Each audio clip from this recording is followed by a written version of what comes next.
She stood in our kitchen like we were discussing vacation plans.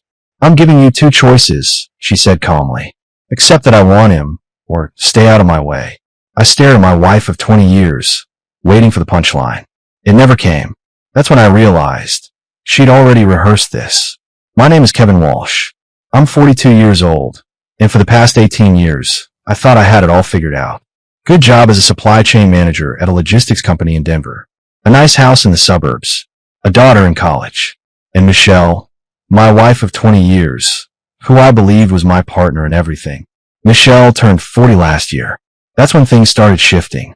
She joined a new creative agency downtown as a digital media strategist. Her boss, Brandon Cole, was one of those guys who wore expensive sneakers to the office and talked about disrupting industries while sipping organic cold brew. 40 years old, successful, and according to Michelle, really in touch with the future of branding. I met him once at their agency's launch party.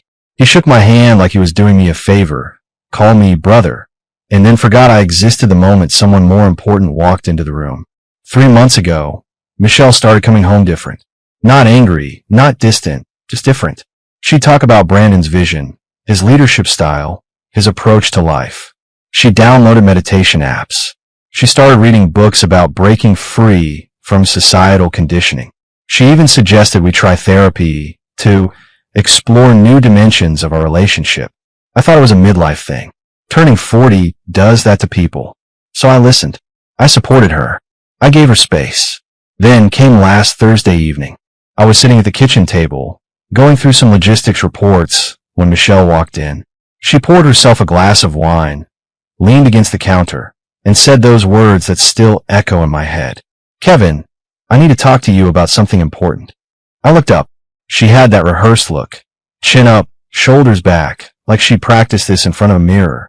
"I've been doing a lot of thinking," Michelle began, swirling her wine glass. "About us. About what marriage means. About what I need to feel alive." I closed my laptop. "Okay, I'm listening." She took a breath. "I'm giving you two choices. You can either accept that I want to explore something with Brandon, or you can just stay out of the way while I do." I stared at her, waiting for the punchline. When it didn't come, I actually laughed. Not because it was funny, but because the woman standing in front of me felt like a stranger. "Come again," I said. Michelle sighed like I was already being difficult. "I don't want this to be a fight. I'm being honest with you. I'm not sneaking around. I'm giving you the opportunity to evolve with me." Evolve with her. That phrase was too polished, too perfectly placed. She'd rehearsed this. Maybe Brandon had even helped her write it. "Brandon and I connect on a level that's hard to explain," she continued, her voice softening. "It's not just physical. It's intellectual, emotional. He understands parts of me that well, it's not a criticism, Kevin, but I've grown, and I don't want to shrink myself back down to fit into who we used to be." I didn't respond, not because I didn't have anything to say, but because I knew if I spoke right then, it wouldn't be calm. She kept talking, filling the silence with words like expansion, authenticity, and enlightened relationships. Every sentence felt like it had been pulled from a podcast or a self-help book. I stood up slowly, grabbed my phone, and walked out of the kitchen without a word. I went in the bathroom, locked the door, and stared at myself in the mirror. My face didn't look angry. It didn't even look hurt. It looked focused, because something had shifted in me right then. I could feel it in my spine, like a switch had flipped. She thought this was a negotiation. She had no idea I'd already made my choice. The next morning, Michelle acted like nothing had happened. She made coffee, scrolled through her phone, and asked if I wanted eggs for breakfast. Her tone was casual, almost cheerful, like she just suggested we repaint the living room instead of dismantling our entire marriage. I played along. "Sure," I said, keeping my voice even. "Eggs sound good." She smiled at me, and for a second, I saw relief flash across her face. She thought I was processing. She thought I was coming around. Over the next few days, Michelle started her campaign in earnest. She'd leave articles on the kitchen counter about modern relationships and polyamory. She'd send me podcast links with titles like Rethinking Monogamy in the 21st Century and The New Rules of Love. One evening, she sat down next to me on the couch while I was watching the news. "Did you listen to that episode one sent you?" Michelle asked, tucking her legs underneath her. "I started it," I lied. "Good," she said, nodding. Because I really think if you give this some thought, real thought, you'll see that what I'm asking for isn't radical. It's just honest. I turned to look at her. You want me to be okay with you sleeping with your boss? She flinched slightly at my bluntness, but recovered quickly. I want you to understand that love doesn't have to be limited, that we can grow in different directions and still care about each other. I nodded slowly, like I was considering her words. I'll think about it. That's all I'm asking, Michelle said, reaching over to squeeze my hand. I let her, but while she thought I was evolving, I was planning. The first thing I did was call Tom Bradshaw, an old friend from college who'd become a divorce attorney. We met for lunch at a diner across town, where nobody we knew would see us. Kevin, Tom said, shaking his head after I told him everything. I've heard this story a dozen times in the past 5 years. These conscious, uncoupling types always think they're breaking new ground, but it's the same old betrayal with fancier words. What do I need to do? I asked. Tom leaned back in his chair. Document everything. Text messages, bank statements, credit card receipts. If she's spending money on him or planning to leave, you need proof. Colorado's a no-fault state, but if you can show she's been using marital assets to fund an affair, it helps. She hasn't left yet, I said. She's still testing the waters. Then she's still spending your money while she figures out her next move, Tom replied. And if she files first, she controls the narrative. You need to be ready. I nodded, absorbing every word. One more thing, Tom added, his voice dropping. Don't tip your hand. Let her think you're considering her proposal. The more comfortable she gets, the more she'll reveal. I left that lunch with a clear plan. At home, I started watching Michelle more carefully. Not obsessively, just attentively. I noticed how often she checked her phone, how she angled the screen away from me when a message came through, how she'd disappear into the bathroom for 15 minutes at a time. She thought she was being discreet. She wasn't. That night, I lay awake thinking about her daughter Ashley. She was in her second year at Colorado State, majoring in environmental science. Smart kid, ambitious. She had no idea what was happening at home, and I wanted to keep it that way until I had a plan. The next morning, I checked her joint bank account. Michelle and I had always kept our finances merged. One checking account, one savings account, shared credit cards. It was supposed to represent trust. Now it just represented vulnerability. I started running the numbers. Ashley's tuition for the spring semester was due in 2 months, $18,000. We had it covered in savings, but if Michelle decided to bolt and drain the accounts, that money would disappear. I couldn't let that happen. Years ago, back when I first started at the logistics company, I'd opened a separate savings account that Michelle didn't know about. Nothing shady, just a personal emergency fund.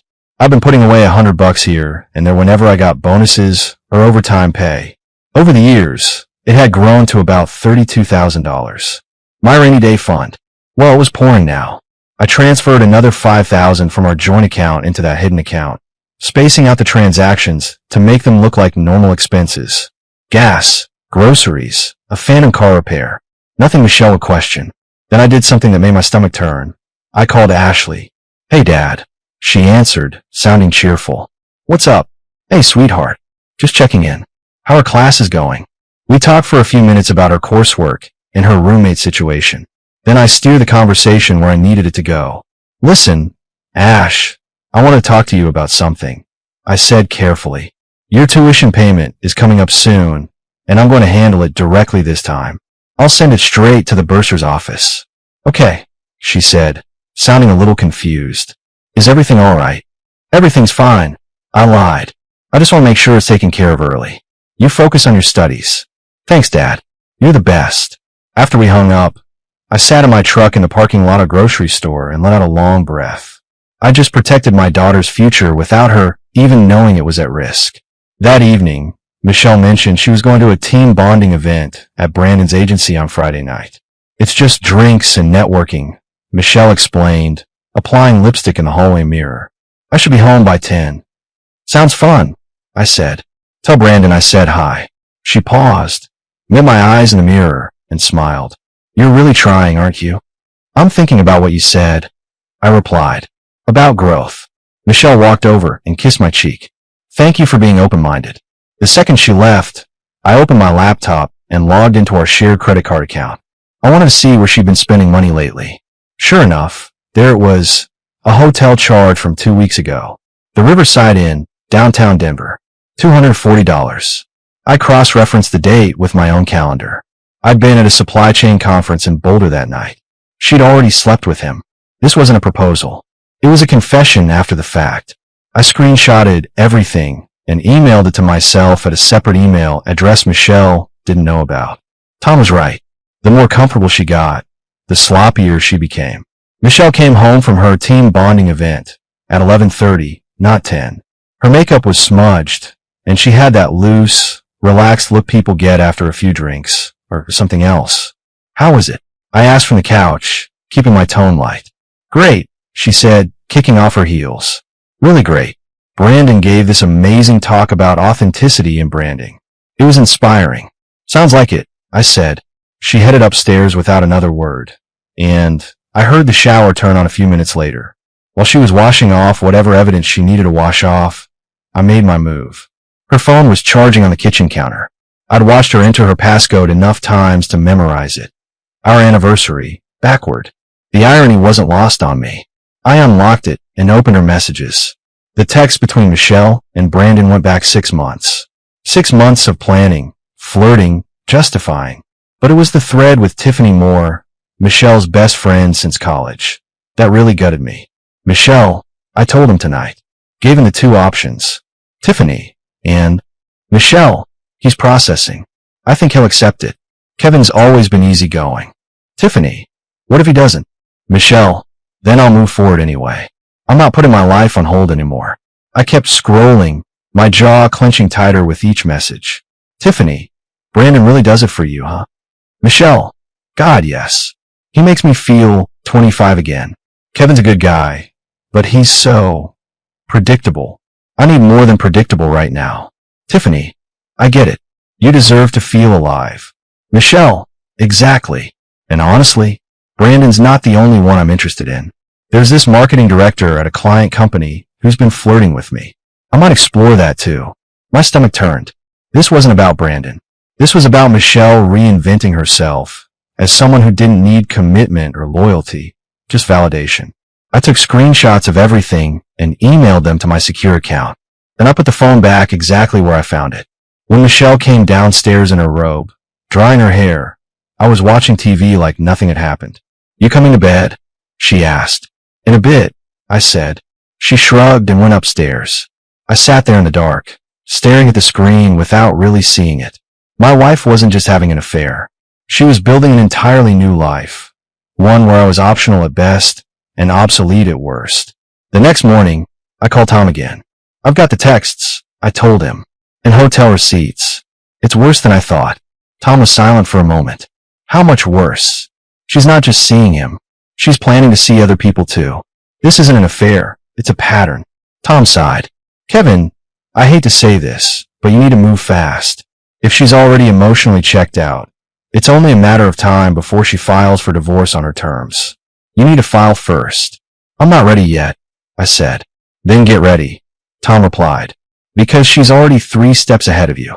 I needed perspective from someone who'd been through the long haul, so I drove to my parents' place in Boulder that Saturday. Dad was 71, Mom was 68, and they'd been married for 49 years. If anyone could tell me whether I was overreacting or justified, it was them. Mom made coffee while Dad and I sat on the back porch. He knew something was wrong the second he saw my face. What's going on, son? He asked. I told him everything. The ultimatum, the affair, the texts, the plans. I laid it all out without sugarcoating anything. Dad listened without interrupting, his weathered hands folded on the table. When I finished, he was quiet for a long moment. Your mother and I had rough patches, he finally said. Every marriage does. But there's a difference between working through problems and asking permission to betray someone. She thinks she's being honest, I said. Like that makes it okay. Dad shook his head. Honesty without respect is just cruelty with better packaging. She's not being honest. She's managing you. There's a difference. Mom came out with the coffee and sat down. She'd obviously been listening from inside. Kevin, honey, let me ask you something, Mom said gently. If you stay, can you ever look at her the same way again? I thought about that question. Really thought about it. No, I admitted. I can't. Then you already know what you need to do. Mom said. The question isn't whether you should leave. It's whether you're going to leave with your dignity intact. Dad reached across the table and gripped my shoulder. Your grandfather used to say something I never forgot. A man who tolerates disrespect invites more of it. You teach people how to treat you, Kevin. Right now, Michelle thinks she can do whatever she wants because you won't fight back. I'm not a fighter, I said. Fighting doesn't mean yelling, Dad replied. Sometimes it means walking away before someone could take any more from you. When I got home that evening, Michelle was on the phone in the bedroom. I could hear her voice through the door, low, intimate, laughing at something. I didn't need to guess who she was talking to. I went to the garage and pulled out 3 empty boxes from storage.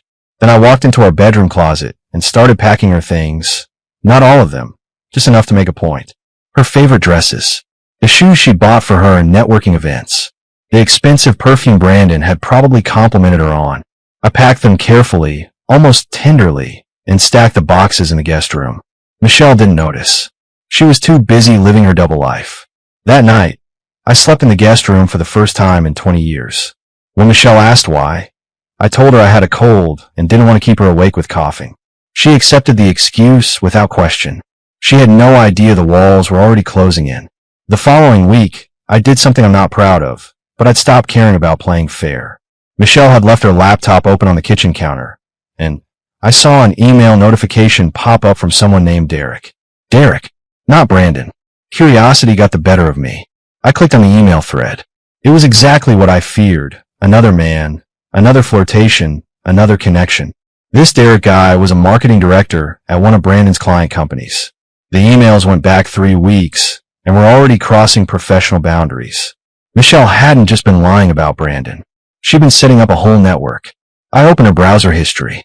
She'd been researching polyamorous communities in Denver and how to transition from monogamy to ethical non-monogamy. There were bookmarked articles about open marriages, forums where people discussed having multiple partners, and even a dating app profile she created under a fake name. My hands were shaking as I took screenshots of everything. This wasn't a midlife crisis. This wasn't even about Brandon.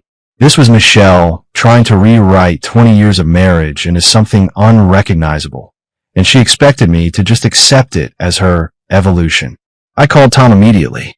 I need to file, I said when he answered. Now, what happened?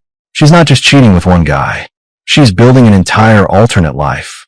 Dating profiles, multiple men, plans to explore polyamory without asking if I'm even okay with it first. Tom was quiet for a beat. How soon can you get to my office? Tomorrow morning. Bring everything you've got, he said. We're going to bury her. That night, Michelle came home late again, nearly midnight. She kissed my forehead like I was a roommate instead of her husband. Long day, I asked. Exhausting, Michelle said, heading toward the stairs. But good, really good. Michelle, I called after her. She turned back. Yeah. Do you remember our wedding vows? She blinked, caught off guard. Of course I do. What? Just curious, I said. Wondered if they still meant anything to you.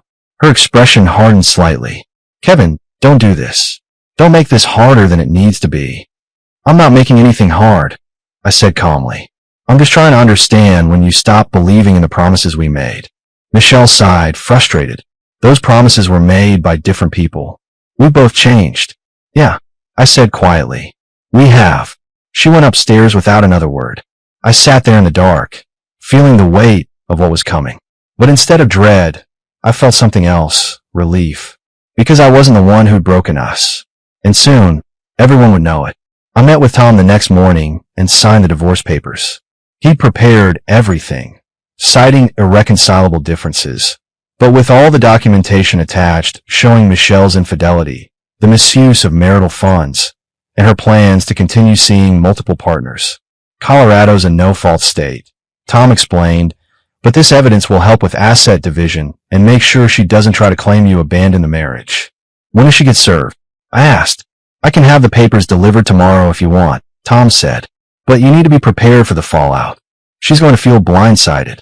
Good, I said. She should know what that feels like. That evening, I called Ashley. It was time to tell her before she heard it from her mother. Hey, Dad, Ashley answered. What's up?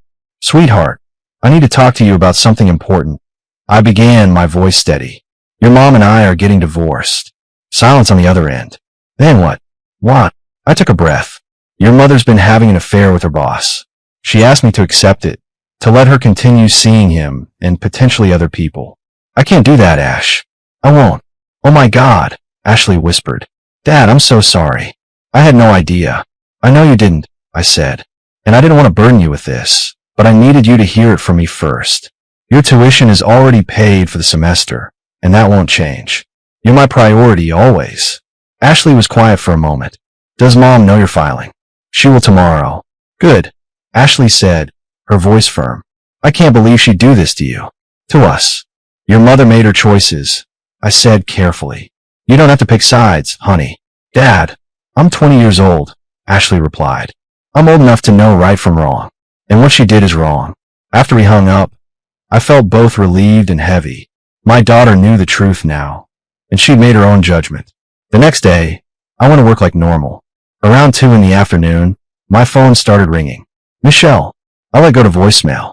She called 3 more times, then started texting. What the hell is this? You had me served at work. Call me right now. I didn't respond. Tom had warned me not to engage directly. Let the lawyers handle everything. An hour later, she showed up at my office. My assistant tried to stop her, but Michelle barged into my workspace, divorce papers in hand, her face flushed with anger. Kevin, what is this? Michelle demanded, waving the papers. I looked up calmly from my computer. It's a divorce petition. I thought that was pretty clear. You can't just do this without talking to me first. I tried talking to you, I said evenly.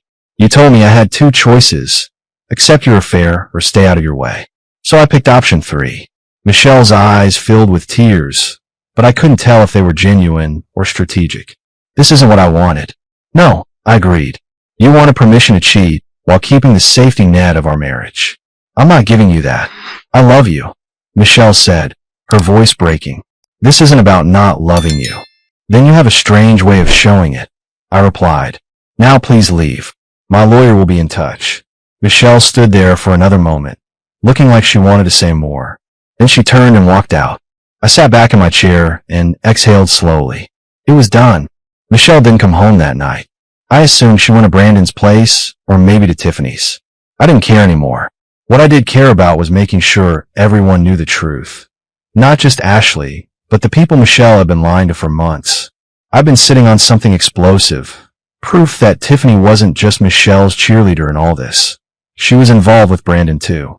I'd found messages between Tiffany and Brandon that went back almost as far as Michelle's. The 3 of them had been operating in some kind of twisted triangle where loyalty and honesty were just words people used when it was convenient.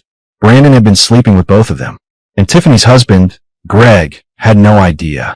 Greg was a decent guy, a civil engineer like me, actually. We met a few times at barbecues and holiday parties. He didn't deserve what was happening to him any more than I did. So I called him.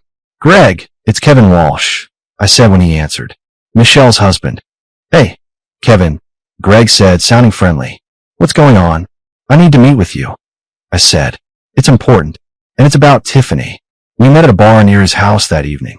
I brought printed copies of the messages between Tiffany and Brandon, along with screenshots showing the timeline of their affair. Greg's face went pale as he read through them. Jesus Christ, he muttered. How long has this been going on? At least 4 months, I said. Maybe longer. She and Michelle were covering for each other. Greg set the papers down and rubbed his face with both hands. I thought we were solid. I thought she was happy. So did I said quietly. But apparently we were both wrong. We sat in silence for a while. 2 men who'd been betrayed by people they trusted, trying to make sense of something that would never make sense. Finally, Greg looked up. What are you going to do? I've already filed for divorce, I said. The papers were served yesterday. Greg nodded slowly. I think I need to do the same. I'm sorry, man, I said. I know this isn't easy. Neither is living with someone who thinks you're too stupid to notice. Greg replied bitterly. The next evening, Michelle finally came home. She walked in like she still belonged there, dropping her purse on the counter. We need to talk, Michelle announced. No, we don't, I said. Everything goes through the lawyers now. Kevin, please, she said, her voice softening. Can we just have one conversation without all this hostility? Hostility, I repeated. Michelle, You destroyed our marriage and then acted like I was the problem for not accepting it. You don't get to ask for civility now. She stepped closer. I made mistakes. I know that. But we can still fix this. No, we can't, I said firmly. And just so you know, Greg knows about Tiffany and Brandon. Michelle's face went white. What? I told him everything, I said, because he deserved to know the truth, just like I did. You had no right. I had every right. I cut her off. You and Tiffany thought you could play your games without consequences. Now you're both dealing with them. Michelle's shock turned to anger. You're destroying lives. No, I said quietly. You destroyed them. I'm just making sure everyone knows who's responsible. She stared at me like she was seeing a stranger. Good, because that's exactly what I'd become to her. 2 weeks after serving Michelle with divorce papers, her family requested a meeting. I almost declined, but something told me I needed to face them one last time. Michelle's parents lived in a quiet neighborhood in Lakewood. When I arrived, the entire family was there. Her mother Carol, her father Richard, and her younger sister Jennifer. Michelle sat on the couch, looking smaller than I'd ever seen her. Richard started talking before I even sat down. Kevin, we need to understand what happened here. Michelle says you blindsided her with divorce papers without giving her a chance to work things out. I set my phone on the coffee table. That's interesting, because she gave me 2 choices. Accept her affair or watch it happen. I chose a third option. Carol leaned forward. Marriages go through rough patches. You can't just give up at the first sign of trouble. First sign, I repeated calmly. Your daughter spent 6 months planning an affair, spent our money on hotel rooms with her boss, created dating profiles to meet other men, and then told me I needed to evolve and accept it. That's not a rough patch. That's a demolition. Jennifer crossed her arms. You were always kind of controlling, Kevin. Maybe if you'd given Michelle more freedom. I pulled out my phone and opened a folder of screenshots. Let me show you what freedom looks like. I turned the screen toward them.